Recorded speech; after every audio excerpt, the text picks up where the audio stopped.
So welcome back. We are now in segment 5.12, and in this segment we'll be discussing about provision for taxation. So you have to understand that payment of tax is never reflected in the P&L account, right? Payment of tax is never reflected in the P&L account. It might sound a bit odd to you, right? But actually you have to understand that payment of tax does not appear in P&L account. So in proprietorship accounts, if the firm is a proprietorship firm, anyway, income tax is a personal liability of the proprietor, so it doesn't come in the P&L account. So you're going to see this when you do this, do the advanced proposals. When you deal with a proposal which is a proprietorship firm, you don't see a item for income tax, because income tax is a personal liability of the proprietor. So will be arrived. So the profit arrived for a proprietorship firm, right? Without tax, we don't take the tax here. So when the proprietor prepares his individual IT return, so he'll be taking various income from business, right? So here he'll show this profit, right? Income from business, and he might be having other income like agriculture income and other income. So he'll arrive at the corresponding tax as per his applicable tax rate, and he'll be paying the tax. So tax will not be appearing in the P&L account in a proprietorship firm. In corporate accounts, it's a bit more complicated. So when I said that payment of tax is never reflected, so it might sound a bit odd to you, but at the end of this chapter you'll have a good idea what I actually mean by this, right? It's not a complicated concept, right? So the concept is not complicated. The concept is quite simple, but the accounting treatment might be a bit difficult for you to grasp. So we'll go to it step by step. You may ask, what is so difficult about taxation? Why it is such a complex term? After all, we know profit before tax, right? So in the same data we have sales, and under expenses we have various expenses such as raw material, stores and space, labor, power, so on up to interest, right? And finally we arrive at the something. If we deduct all these expenses from sales, we have something called the profit before tax. So you know the tax rate. What is the applicable tax rate of the company? Say for example is 30%. So why not apply directly 30% to this profit before tax? So that is the tax, right? And thereby arrive at the profit after tax. So what is so complicated? Just apply the tax rate to the profit before tax. We know all these expenses. We know what is the sales. You can arrive at profit before tax. On this you apply the applicable tax rate. So what is so difficult about the tax? So please note that there is a slightly tricky concept here. So when companies calculate the tax expense for a year, say 3 lakhs for financial year 11-12, usually this is not the actual amount demanded by the tax authorities. See, companies prepare the P&L account, right? The income and profit expense. Finally, they arrive at the profit. They maintain all this as per the Companies Act, right? Right? They maintain all this as per the Companies Act. The books of the company are maintained as per the Companies Act. But when it comes to payment of tax, the income tax authorities, they actually treat certain expenses and certain incomes differently. So the treatment of income and expense, some items, not all items, by the income tax authorities is different from what it is from the Companies Act. So some of the expenses that are treated as expense by the company may not be acceptable to the IT authorities. So say for example the company wants to evade tax. It somehow wants to reduce the tax liability. So such a company will always try to show a lower profit before tax figure, so that the tax rate, say for example 30% on this, will be resulting in a lower tax amount. So if the aim of the company is to evade tax, it will always try to show a lower profit before tax, which means it will try to show lower income, it will try to show higher expenses. So thereby you will arrive at a lower profit, isn't it? The way to, because profit is nothing but income minus expenditure. So if you reduce the income, for example, you actually obtain an income of 5 crores, but you are showing a 3 crores. Somehow you are not showing that entire income in your books. So consequently your tax will come down. Or there are some expenses which you didn't incur but you are showing as expenses. So thereby your profit will come down. So in either case, either by showing a lower income or higher expenses, you can bring down your profit before tax and consequently the tax liability. So if the company wants to evade tax, somehow it will use this technique of showing some expenses, right, which are not actually there. So from tax authority point of view, the job of the IT authorities is to scrutinize this, the tricks played by the company. So if a company shows an expense which is not eligible, which is not an expense to be treated in the general sense, so the IT authorities can object to it. So When a company prepares a P&L account as per the Companies Act and arrive at a PBT and thereby a tax, profit after tax. So this tax amount the IT department will be scrutinizing. So it will go through each and every expense item. How did the company arrive at this figure, this profit before tax? Because it's calculated tax on the profit before tax. So what are the expenses this company has detected, and it will scrutinize them. Now you have to know that the company calculates the tax expense. This may not be the, usually it is not the actual tax amount demanded by the tax authorities. It may be more, it may be less, right? Rarely you will see this being the correctly.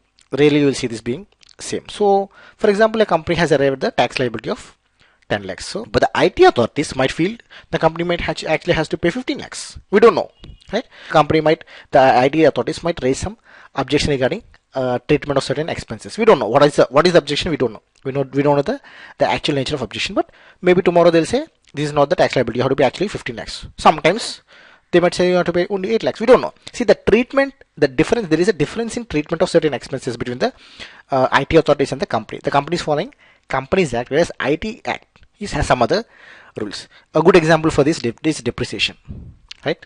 A good example is depreciation.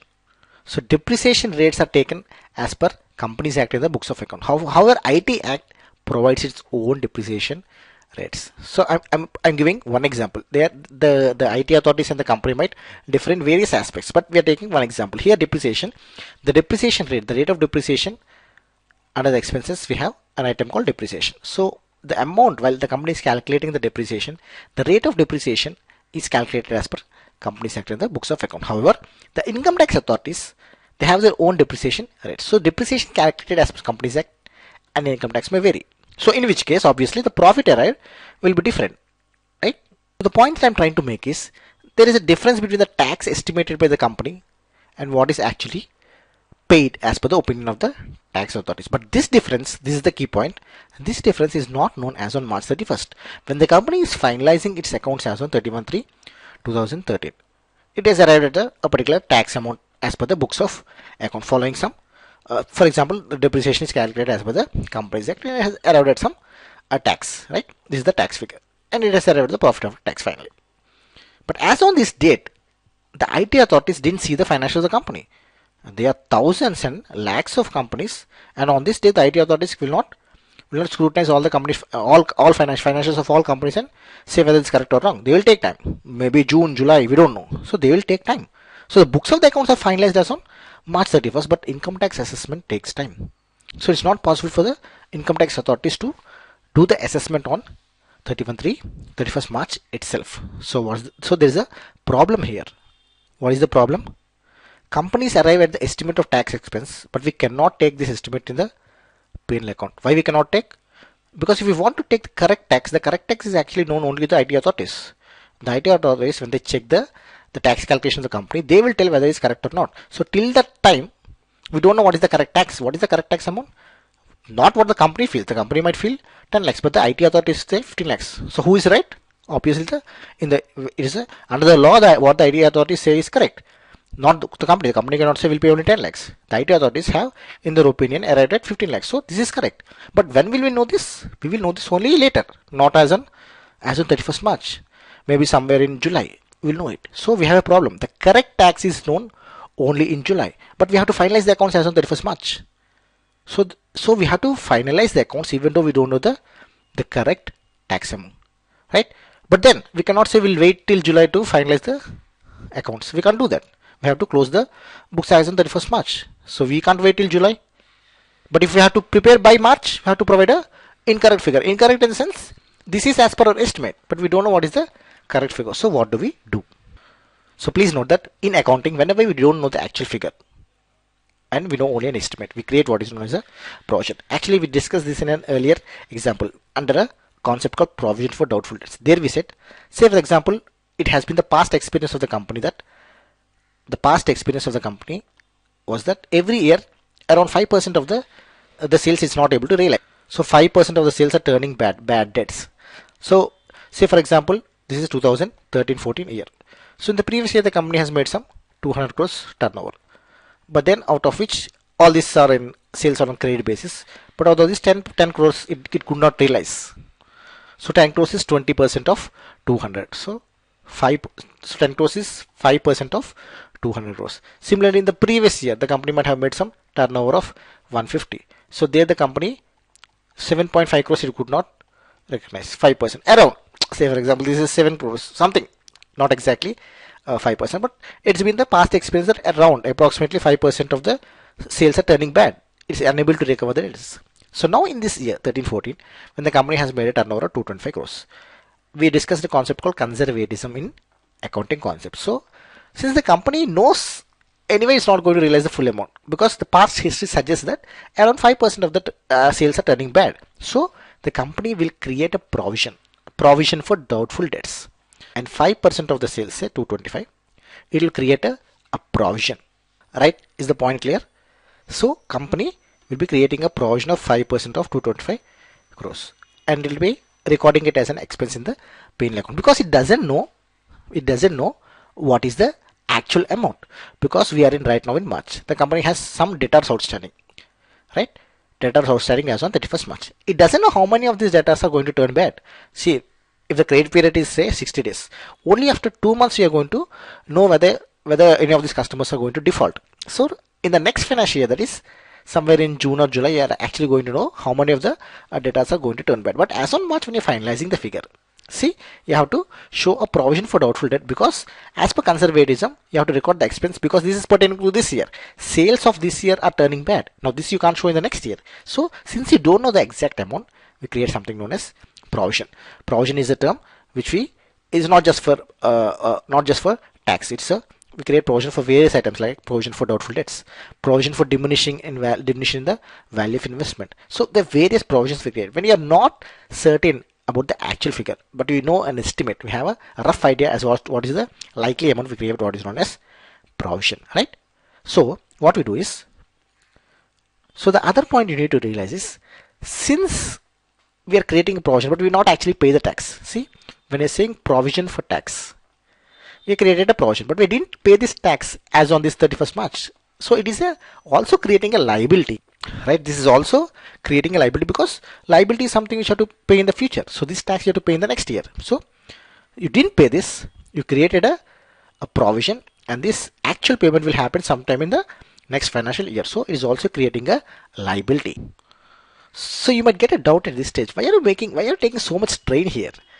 Right? Why are you taking so much strain? So if you don't know the tax of financial year 11-12 as on this date, so we are saying the IT authorities will finalize somewhere in July, August of next year, in the financial year 2012-13. So okay, we don't know what is the tax amount as on this date. We are going to know it in July, August. So why are you complicating like this? Why not just wait till July, August, know what is the actual tax expense, and in the accounts of 2012-13, why not record the tax amount, right? You might get a doubt. Why are you complicating things so much? If you don't know the tax as on 31st March 2013, and we're saying somewhere in, say, 1/7/2013, so that is in August, you're going to actually, in July 2013, you're going to actually know the tax amount, because the IT authorities are going to finalize the tax amount then. So why not wait till, why are you creating this provision in the financial year 2012-13? Why not wait till August, know what is because IT authorities will tell you what is the tax amount, know what is the correct tax amount, and then in the financial year 2013-14, go ahead and record the tax amount. But then this you should not be doing, because matching principle. See, this tax is pertaining to the financial year 12-13. It is true that in this year you don't know the figure, fine, I agree, but then this is a tax pertaining to the income earned in this financial year 12-13. You're paying tax on the income earned or the profit earned, and this profit is pertaining to this year. So matching principle says you have to match the income and expense. So this tax expense should correspond to the income in which year it is generated. Since this is an income, this is a profit for this year, you have to show in this year, even if you don't know the amount, even if you don't know the correct amount, you have to show it in this financial year somehow. That's why you are creating a provision. Even though you don't know the amount, you are creating a provision. It's exactly for that purpose. Because you don't know what is the actual amount, you are creating a provision. Right? Is this point clear? The tax expense pertains to the year 11-12. For example, the company has earned the profit 11-12. So this tax expense is pertaining to this year. So even if we don't know what is the actual tax expense as on this date, 31/3/2012, even if we don't know, since this is a tax expense for this year, somehow you have to record this entry in this year itself as per matching principle.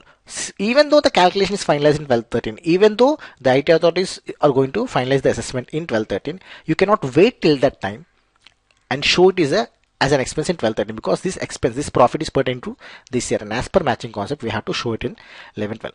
But since you don't know the exact amount, you create a provision. Because you don't know the exact amount, you create a provision, right? So now we have created a provision for 2011-12. I told you you'll also have a liability as on 31/3/2012, because this tax amount you didn't pay right now.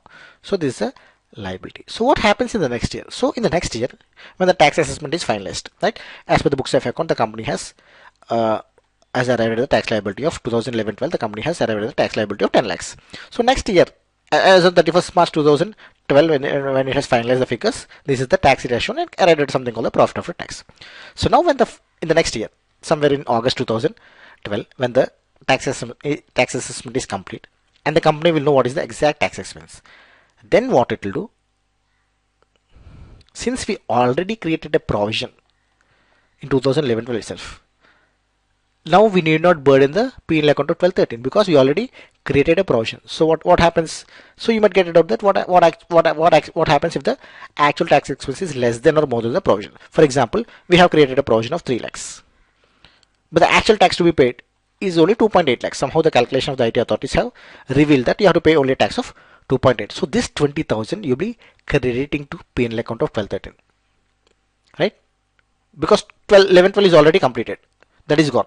There you created a provision, right? Provision of 3 lakhs. When the actual assessment is done, it is realized that you have to pay only 2.8 lakhs. So this balance 20,000 which you have created an extra provision, you'll be crediting to the P&L account of 12/13, right? So this is excess provision.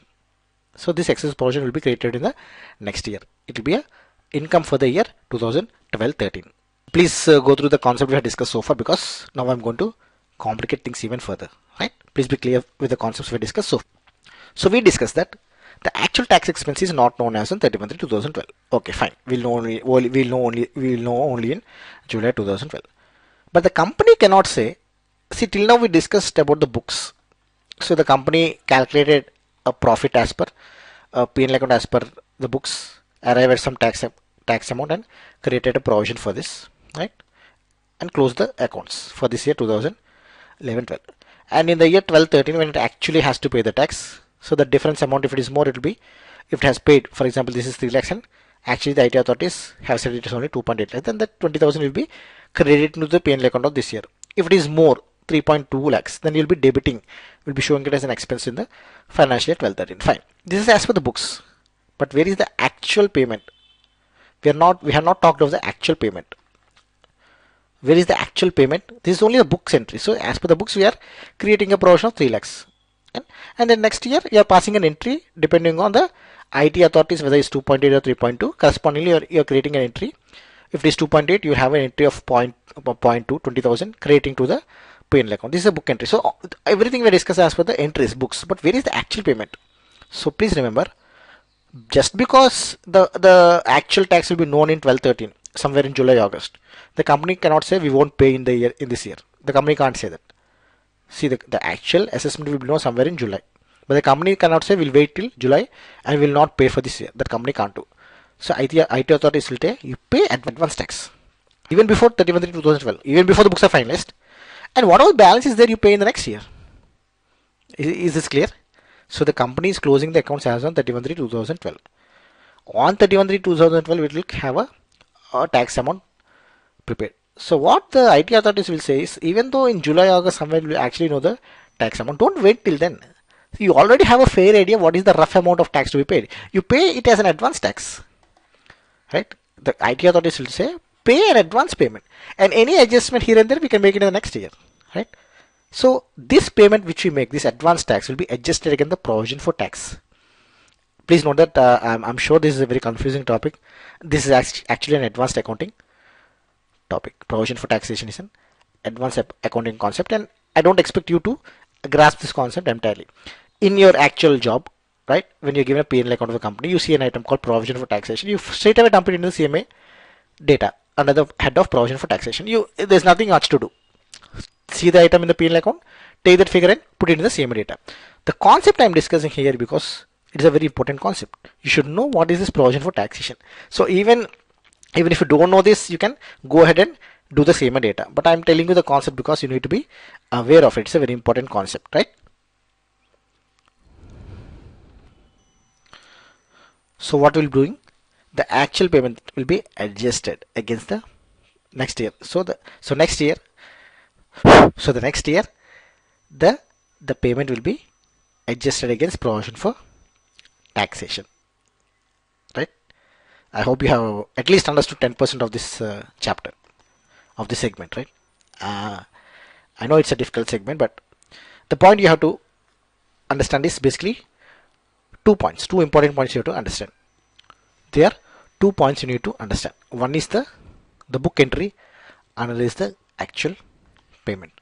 So in the book part, please note that what you're going to do is, for example, we are in the financial year 2011-12. So as on 31/3/2012, the company has prepared a P&L account, right? It has to finalize the account somehow. So it created a provision for tax. Why?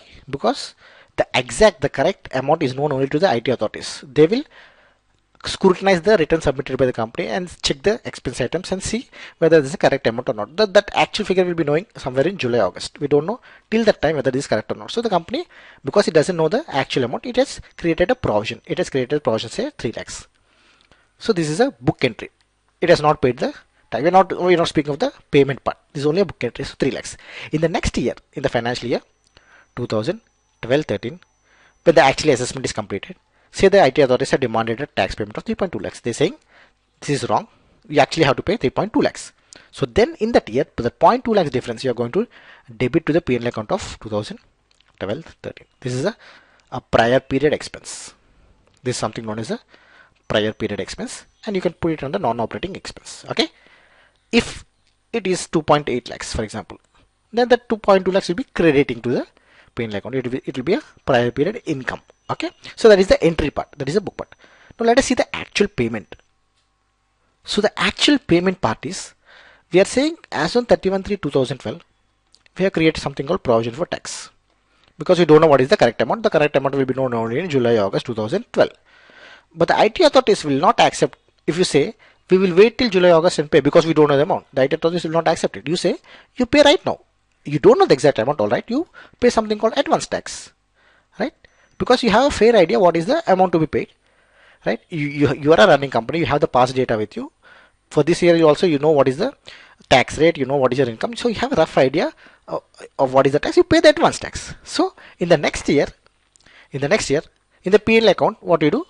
For example, in the P&L account, you have created a provision of 3 lakhs, right? In the next year, you'll be adjusting the advance payment of tax against the provision for taxation. This provision for taxation will be also reflected in the liability of balance sheet, because this provision for tax is, you didn't pay the tax. You created a provision, so that will be a liability. Advance payment of tax will be a asset. Again, this is a tricky concept, advanced concept. Please see that there are 2 items here. One, the provision for tax will create a liability because you have not paid the tax and you only created a provision. So only in the next year you know the exact amount. So that will be a liability. This advance payment of tax, that will be an asset.